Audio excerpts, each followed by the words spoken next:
Right, so this song has got some monster finger stretches going on. It's really going to tax your muscles. It's made up of these suspended second shapes, which get moved around to different places.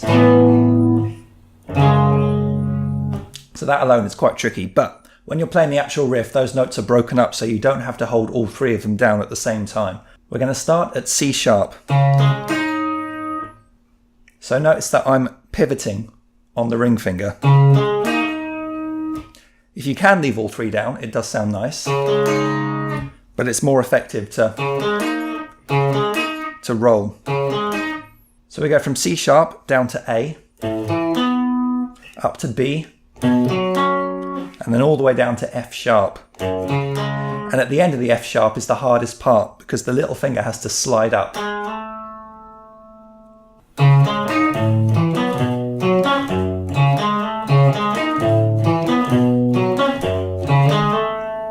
There is an alternative way to play it, which you might find a little bit easier. It starts the same, but then moves down to an open position for the A chord. And that gives your fingers a moment of relief from all the stretching. Then the other two chords all happen at the same place on fret 2.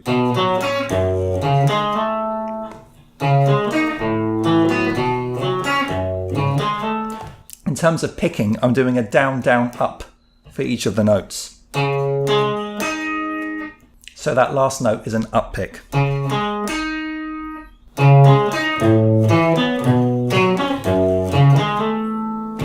You might need to experiment a little bit with the angle that you hold the neck to make it easier on your fingers.